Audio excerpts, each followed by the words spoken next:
Hi everyone. तो आज का टॉपिक है फैक्टर्स अफेक्टिंग रेजिस्टेंस।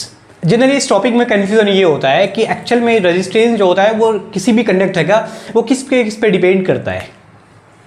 तो सारे डाउट्स क्लियर हो जाएंगे। देखो क्या है कि जो इलेक्ट्रिकल रेजिस्टेंस होता है किसी भी कंडक्टर के, यहाँ तक कि हम इंसुलेटर भी कह सकते हैं, सेमी कंडक्टर भी ले सकते हैं। ठीक है, फिलहाल हमने कंडक्टर लिया है। वो जो इलेक्ट्रिकल रेजिस्टेंस है directly proportional to the length of conductor, ये आर डायरेक्टली प्रोपोर्शनल है लेंथ ऑफ कंडक्टर के।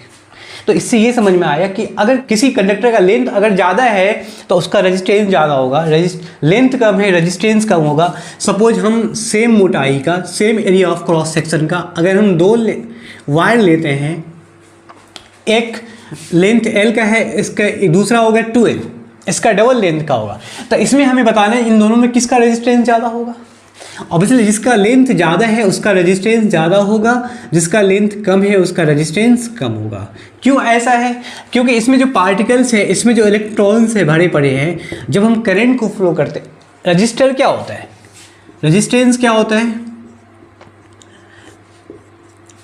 प्रॉपर्टी ऑफ बॉडी जो अपोज करेगा करंट के फ्लो होने के, अपोज कर, which opposes the flow of current, current को फ्लो होने का अपोज करेगा, वो होता है क्या, रेजिस्टेंस होता है। ठीक है, तो अपोज करने का, यहाँ अपोज कम करेगा क्योंकि कम लेंथ से करंट को, इलेक्ट्रॉन को गुजरना पड़ेगा। Rate of flow of electron कह सकते हैं, rate of flow of charge current होता है। ठीक है, तो इसमें करंट या इलेक्ट्रॉन जो भी फ्लो करे, चार्ज जो भी फ्लो करो, इसका मतलब जो करंट प्रोड्यूस हो रहा है इसके अंदर में करंट का जो फ्लो हो रहा है वो डिपेंड कर रहा है मटेरियल पर, ये लेंथ ऑफ कंडक्टर पे। क्योंकि लेंथ कम होने से क्या होता है, कम अपोज करना पड़ेगा, बहुत ही कम डिस्टेंस को ट्रैवल करना पड़ेगा, इसलिए मैक्सिमम करंट में थोड़ा सा कम इलेक्ट्रॉन करंट नहीं निकल पाएगा। इसमें क्या होता है, ज़्यादा लेंथ को क्रॉस करना पड़ेगा, ज़्यादा लेंथ को क्रॉस करने की वजह से जो एरिया ऑफ ये करंट की वैल्यू जो है वो पूरा का पूरा यहाँ आते आते क्या होगा, कम हो जाएगा। ठीक है, इसीलिए रेजिस्टेंस डिपेंड करता है लेंथ ऑफ कंडक्टर पर। Second point, inversely proportional to the length area of cross section. Inversely proportional है, आई इन्वर्सली प्रोपोर्शनल है 1/A के।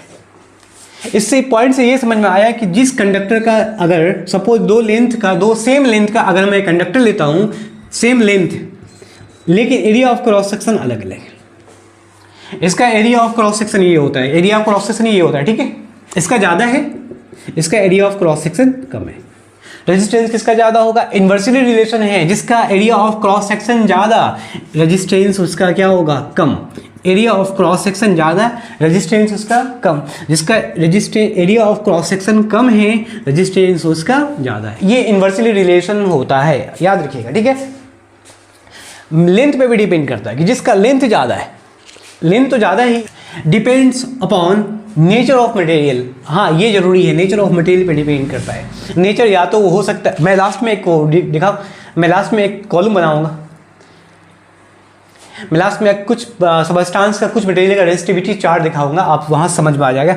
मटेरियल के नेचर पे डिपेंड करता है कि जो सबसे ज़्यादा कंडक्टर होता है उसका रेजिस्टेंस, याद रखिएगा, उसका रेजिस्टेंस कम होता है, इसलिए करंट ज़्यादा फ्लो करता है। जो इंसुलेटर होता है उसका रेजिस्टेंस ज़्यादा होगा, रेजिस्टेंस ज़्यादा होगा, इससे उससे करंट फ्लो नहीं भी होता है, नहीं के बराबर हो जाएगा। ठीक है, तो मटेरियल के नेचर पे डिपेंड करेगा। हाँ, फोर्थ पॉइंट है changes with temperature, change in temperature. ये फॉर्मूला याद रखिएगा, rho T equals to rho into 1 plus alpha T minus T naught. यहाँ जो रो दिख रहा है, आर रो टी जो है इसको हम कह सकते हैं रो इंटू टी। रेजिस्टिविटी, ये रेजिस्टिविटी है एट टेम्परेचर 0 डिग्री सेंटीग्रेड पर, स्पेसिफिक रेजिस्टिविटी है ये वाली। ठीक है, alpha temperature coefficient, change in temperature, कितना चेंज हुआ है वो। तो अगर जिस मटेरियल का टेम्परेचर बढ़ेगा, याद रखिएगा, जिस मटेरियल का टेम्परेचर बढ़ता है उसका रेजिस्टेंस भी बढ़ता है। डायरेक्टली प्रोपोर्शनल यहाँ से कह सकते हैं, रेजिस्टिविटी डायरेक्टली प्रोपोर्शनल टू क्या होता है, टेम्परेचर। टेम्परेचर बढ़ने से रेजिस्टेंस बढ़ेगा, टेम्परेचर के कम होने से रेजिस्टेंस कम होगा। इसलिए तो ओम्स लॉ वैलिड होता है। ओम्स लॉ एक पॉइंट में वैलिड होता है जब change in temperature with respect to time अगर कांस्टेंट हो टेम्परेचर चेंज नहीं हो तो उस टाइम पे ओम्स लॉ वैलिड है, क्योंकि टेम्परेचर इंक्रीज करेगा इट मीन्स कि ओम्स लॉ वैलिड नहीं होगा। मैं आपको इमेज दिखाता हूँ। तो यहाँ देख पा रहे होंगे कि ये एक रजिस्टर है जिसका लेंथ है, इसका रेजिस्टिविटी रो है, ठीक है, area of cross section resistance है। तो जो कॉमन फार्मूला आया है R directly proportional to L, R inversely proportional to area of cross section, दोनों को हम मर्ज करेंगे, मिलाएंगे, तो rho R directly proportional to L and inversely proportional to area of cross section. यहाँ से इसको साइन को हटाएंगे, क्या आएगा, rho into L upon A। R resistance है यहाँ और रो हो जाएगा आपका क्या, रजिस्टिविटी होगा, R equals to rho into L upon A, ठीक है। रो होता है रजिस्टिविटी, दोनों एक दूसरे का समानुपाती कह सकते हैं, डायरेक्टली प्रोपोर्शनल है तो कोई इशू नहीं है। देखो यहाँ एक कुछ कंडक्टर दिया हुआ है, वाइडर कंडक्टर ज़्यादा चौड़ा है, लेस रेजिस्टेंस होगा, कम रेजिस्टेंस होगा।